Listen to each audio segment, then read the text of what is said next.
ini lihat progres yang dialami oleh Indonesia dengan APM down-nya, dengan ketahanannya dari sisi ekonomi dan sebagainya, dan progresnya bahkan beberapa institusi internasional memperkirakan Indonesia dapat menjadi negara ke-7 bahkan ke-4 di tahun 2050 atau 2045 pada saat Indonesia merayakan Indonesia Emas 100 tahun.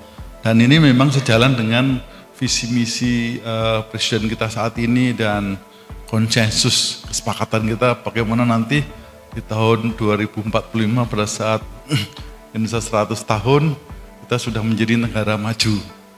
Dan aku hitung-hitung sekarang ini 2045, saya yakin adik-adik semuanya itu mungkin masih seumur di bawah saya nih, umur sekitar 45 atau 40 itu pada saat sangat semangatnya, jadi bisa menjadi negara maju sangat tergantung sama adik-adik semuanya. Kalau kita mungkin beberapa tahun lagi pensiun ya Pak Agus ya.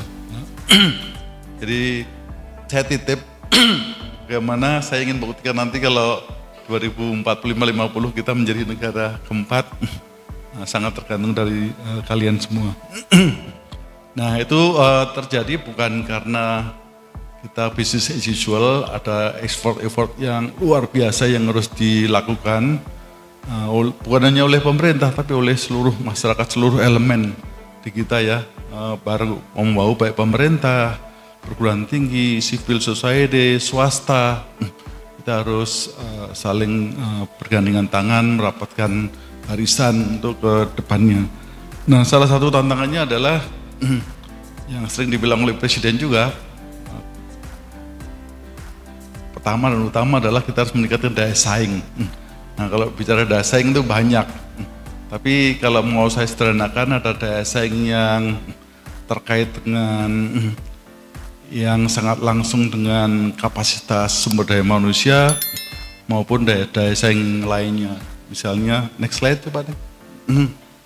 Nah terkait dengan kebijakan makro, institusi, dan lain-lain itu terkait dengan sumber daya manusia, tapi kurang begitu langsung ya, infrastruktur, teknologi. Tapi yang kita masih perlu kejar, yang masih jauh tuh, yang terkait dengan inovasi, terkait dengan skills, terkait dengan health, itu sangat mendasar. Itu artinya itu menjadi prioritas utama pemerintah, bahwa itu kita harus kejar, gapnya masih agak jauh ya dengan negara-negara lain yang kalau kita naik pendapatannya, maka hal-hal seperti itu juga harus kita dahulukan ya. Kadang-kadang infrastrukturnya sepertinya biasa-biasa saja kalau lihat ke Jepang, tapi di balik itu sebenarnya banyak sekali SDM yang sangat mumpuni. Nah ini tentunya mau tidak mau kita lakukan melalui pendidikan baik formal maupun non formal. Nah next slide, dan mungkin ke nah jadi gimana sih kemudian kita harus ingat kalau kita mau menjadi negara maju, kita harus cari pengungkit yang paling kuat. Nah pengungkit itu ada di pendidikan tinggi ya. Negara-negara yang maju, yang sudah maju, yang baru maju atau yang sudah lama maju, seperti di US, di negara-negara Eropa, kalau ada yang nanti mau ke sana, Australia, itu mesti pendidikan tingginya sudah maju gitu ya. Kalau lihat perguruan tinggi di Harvard, di Columbia itu udah ratusan tahun pada saat kita masih negara Mataram ya, masih kerajaan Mataram, mereka sudah punya universitas.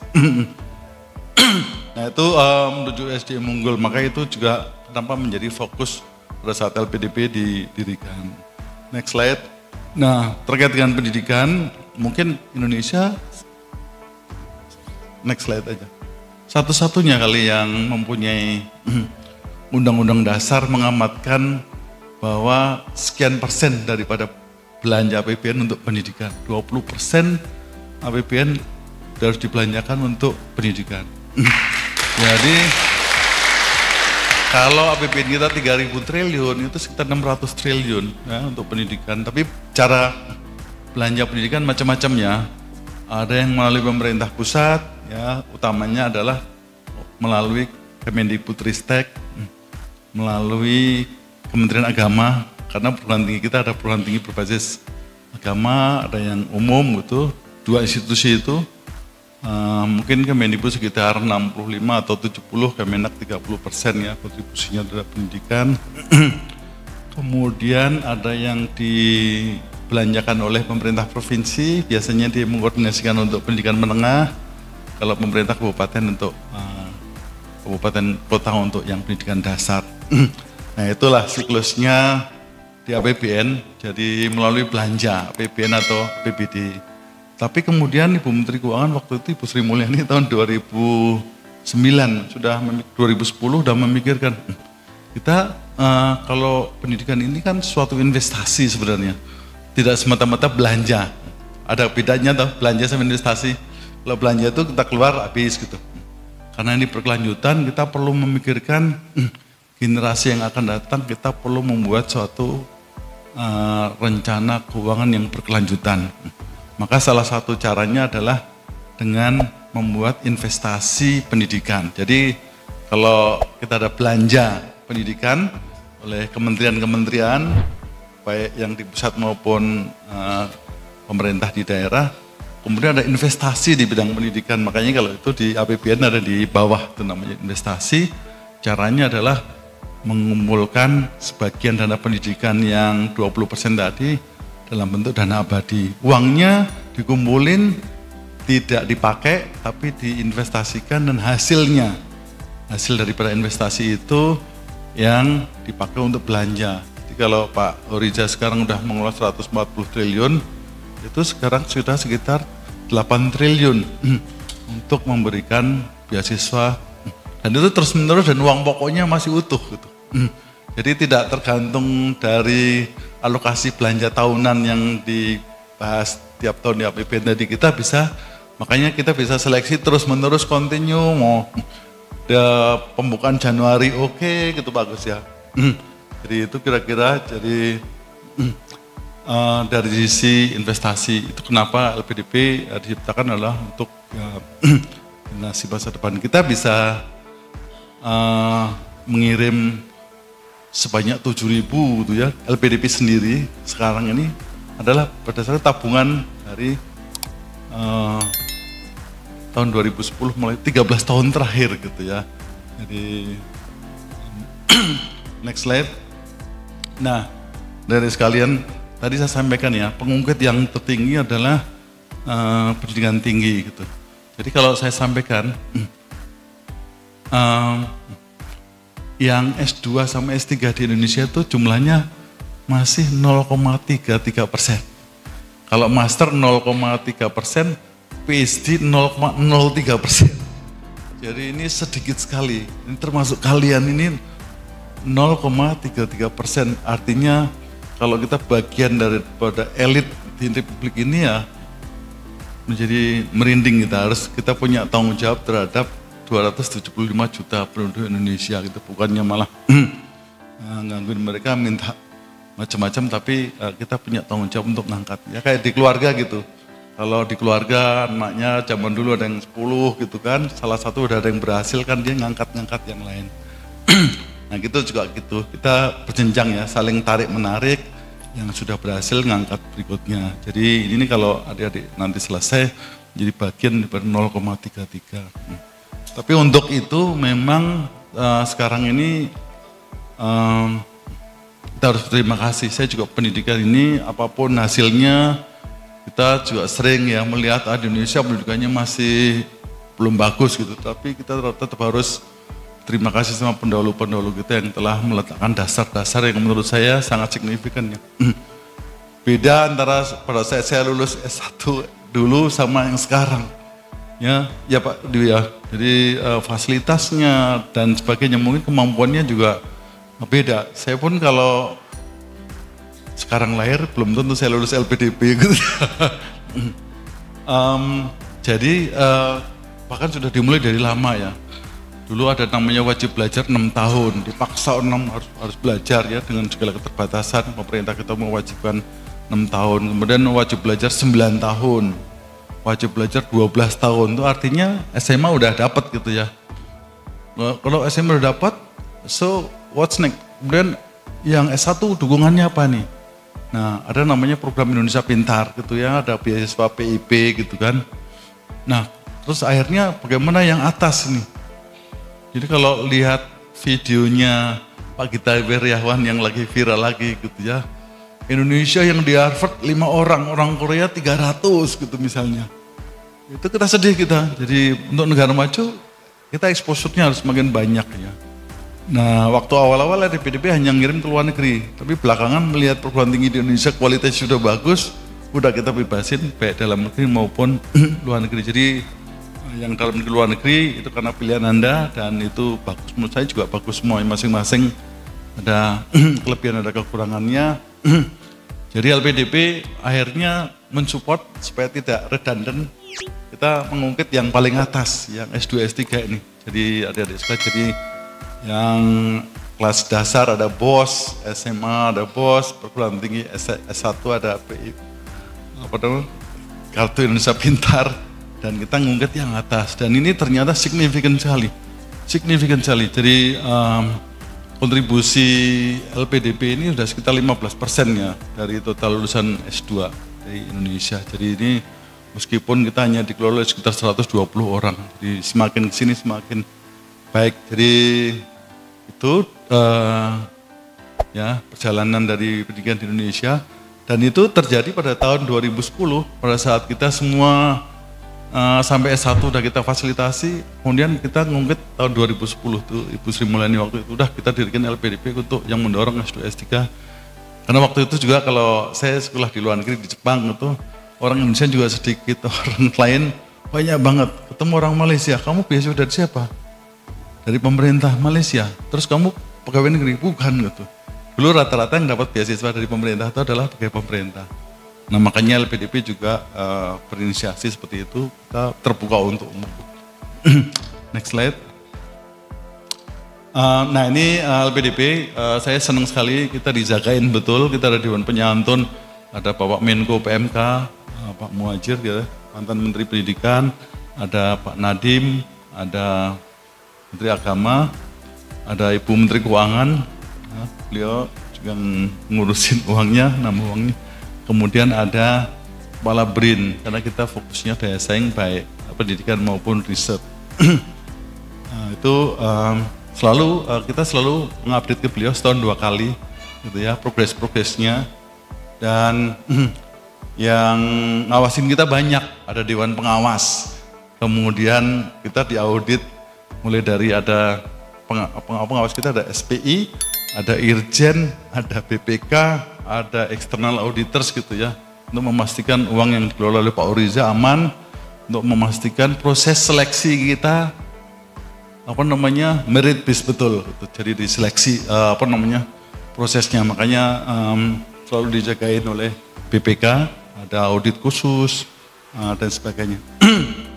Jadi tadi seperti saya sampaikan, uangnya dikelola dan abadi mulai dari 1 triliun dulu tahun 2010 itu ditambah menjadi 51 triliun tahun 2019 ya. Dan tahu nggak 3 tahun terakhir ini naik lebih dari 2 kalinya, 2020, 2021, 2022 naik signifikan. Itu kalau lihat angkanya ya, jumlahnya naik signifikan. Jadi kenapa naik? Ini adalah tergantung dari performan daripada LPDP, karena kita tambah dana itu sangat ditentukan oleh kinerjanya. Nah kinerjanya LPDP apa? Itu kan disetujui DPR, diajukin ke DPR, kalau DPR disetujui. Nah pada saat kita memberikan kinerja, yang dilaporkan bukan kinerjanya saya, Pak Dwi, Pak Agus, Pak Oriza, ya maksudnya dilaporkan juga, tapi yang paling utama kinerjanya adalah kinerja awardee dan alumninya yang suka ditanya.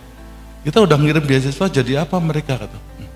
Saya sampaikan alumni LPDP yang sudah sukses, sudah berkontribusi, akhirnya dan dampak positif gitu ya. Walaupun kita belum ngitung nih return investment on higher education, ada hitungannya ya, agak sulit, tetapi dari experience aja, empiris experience yang kita tampilkan sehingga uangnya ditambah. Jadi alhamdulillah gara-gara senior Anda yang PK 50 sampai 100 bagus, akhirnya uangnya ditambah. Yang dulunya kita nerima award hanya 2.500, 2.000, sekarang bisa 7.000.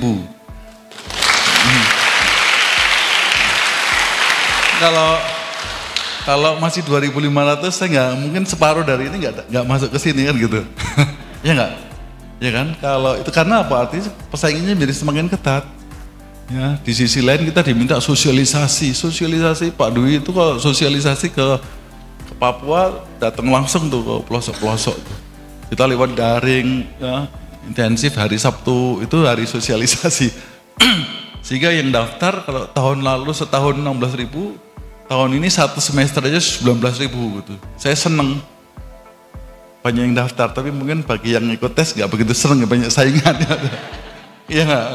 Tapi kan itu menjadi kesempatan terutama teman-teman di daerah tertinggal yang kemudian juga daerah-daerah afirmasi itu punya kesempatan yang lebih karena tidak kepikir kita ngambil S2, S3 kalau bayar sendiri gitu ya. Terutama saya dulu anak PNS juga nggak kepikir gitu istilahnya. The next slide. Nah ini sampai sekarang udah 40.000 ya, yang 19.000 saja alumni. Kita punya persatuan alumni namanya Mata Garuda. Nanti Anda juga bisa join Mata Garuda, itu bagus sekali networkingnya. Mungkin ini persatuan alumni yang paling elit karena anggotanya minimal S2. Ya enggak? Ya enggak? Nggak ada persatuan atau organisasi gitu ya yang anggotanya seelit Mata Garuda ini. Nah, di 2 tahun terakhir kita dituntut bagaimana LPDP harus berinovasi, uangnya semakin banyak. Jadi tadinya kita hanya rekrut LPDP sendiri, kita sebut akhirnya Pak Dwi, apa ini istilahnya? Native LPDP. Nah kita 2 tahun terakhir kerjasama sama Kemendikbud. Kemendikbud kita kasih kesempatan buat program beasiswa, baik degree maupun non degree. Ya, degree itu terutama untuk tenaga pendidik, guru, dosen gitu. Juga kemudian Kementerian Agama itu juga tuh jumlahnya langsung melesat melebihi daripada LPDP. Tahu nggak tahun ini saja yang program non degree itu dari Kemendikbud targetnya 294.000 setahun. Ya, itu untuk bayarin Merdeka Belajar, MBKM itu yang non degree ya. Yang degree-nya relatif hampir sama dengan LPDP. Ini program Kemendikbud itu banyak sekali nih. Yang program degree-nya aja ada 7. Program non degree-nya ada 30. Ini sangat inovatif gitu dan ini kita semua yang mensupport gitu. Jadi saya senang sekali bisa mensupport Kemendikbud dan Kemenak dan ada banyak variasi gitu ya. Jadi kalau Kemendikbud program degree-nya ada S1, S2, S3 gitu ya. Kalau PDP umum S2, S3 saja. Next slide apa? Nah ini yang Kemenak juga gitu. Program degree-nya ada 15, yang non degree-nya ada 26. Itu targetnya tahun ini aja hampir sama dengan LPDP ini, 7.791, kita targetnya 7.000. Yang non degree-nya lah ada 18.784. Jadi ini baru terjadi di 2 tahun terakhir. Gitu. Jadi begitu sibuknya yang dulu hanya ngurusin 2.000 orang, sekarang bisa setahun bisa ngurusin lebih dari 350.000 orang. Jadi di Pak Agus itu ada tim IT-nya, ada beberapa orang puntang-panting. Kita terus memperbaiki sistem IT-nya, terakhir membuat namanya e-beasiswa gitu ya. Jadi ini akan ada terus perbaikan gitu, nanti tolong kasih masukan ya. Tentunya ini supaya semua proses mulai dari seleksi, kemudian kalau Anda sudah diterima, proses transfer, nanti monitoring sampai dengan lulus, kita bisa laksanakan dengan sistem yang baik. Karena next slide. Nah, adik-adik sekalian, jadi saya tidak mau panjang lebar. At the end of the day, kita sekarang ada di zaman AI, zaman yang mungkin saya nggak tahu, adik-adik sekalian sudah bisa dibilang digital native ya, lahir sudah ada handphone sekarang, jadi mungkin tidak tergantung sama namanya hard copy dan sebagainya. kecepatan teknologi dan sebagainya membuat banyak hal ini kita dilema nih. Banyak sekali yang bisa digantikan oleh mesin. Ada yang bilang nanti tidak ada lagi akuntan, Pak Agus yang akuntan mikir tuh. Karena semuanya bisa dikerjakan oleh komputer gitu ya, sistem akuntansi. Bahkan lawyer pun bisa dibilang bisa digantikan ya oleh itu. Jadi tapi gimana supaya kita tetap eksis ya sebagai human capital investment tetap jalan. Nah, banyak ilmu, nanti ada ilmu-ilmu baru yang secara teknis bisa kita pelajari, ada ilmu lama, tapi ada hal-hal yang ini pengalaman kita nih dan juga saya observasi. Dan ini ngambil dari Rene Paulison, ada nasihat yang bagus untuk kita bisa sukses gitu ya, lebih dari yang lain. Ada kemampuan-kemampuan skill yang lain harus dikembangkan nih. Baik yang sudah kerja maupun yang sedang sekolah, nanti kerja lagi, misalnya kemampuan komunikasi. Jadi ini sangat penting ya teman-teman ya. Komunikasi itu tidak semata-mata bisa pidato, bisa ini enggak ya. Bagaimana meyakinkan orang lain, bagaimana mempersuade orang lain itu ini sangat penting. Untuk ada orang introvert, ada orang extrovert, jadi nggak usah khawatir. Kita punya cara sendiri-sendiri dalam berkomunikasi. Ya kalau kita lihat dulu mungkin ada teman kita yang IP-nya tidak kumlot kok sukses hidupnya. Itu antara lain karena dia pintar komunikasi, banyak gaul gitu ya. Ada orang yang IP-nya mendekati 4 dan hanya pintar untuk dirinya sendiri, tidak bisa mengkomunikasikan, itu juga kurang bagus. Jadi mohon ya nanti dilatih. Masalah komunikasi, masalah yang lain selain komunikasi adalah integritas. Nah ini integritas ini harga mati nih, tadi udah diucapin di ikrar ya. Apalagi di zaman digital ini, sekali integritas kita terluka gitu ya, itu kadang-kadang nempel tuh ada digital footprint gitu ya. Jangan lukai diri sendiri dengan integritas. Anda masih muda semuanya.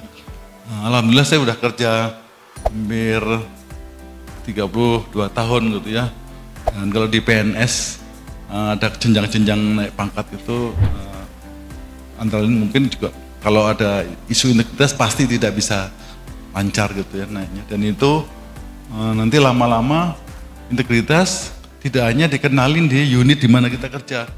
Wah kalau saya tidak berintegritas di unit ini nanti saya bisa pindah gitu ya, gampang gitu ya. Pindah tempat lain toh nggak kenal saya. Tapi jangan salah loh, nantinya mungkin itu kayak di Bank Indonesia. Begitu kita ngemplang di kartu kredit satu, kita tidak bisa ngelamar kartu kredit di semua bank. Ini kayak kejadian di Perancis. Ada seorang mahasiswa yang naik kereta suka tidak bayar. Terus biasanya kan pemeriksaannya hanya sesekali itu ya, untuk naik kereta tram gitu lah. Dia nyepelekan begitu naik tram, kemudian tangkap kondektornya pas setelah sekian kali terus dicatat gitu kan, kamu mahasiswa namanya siapa?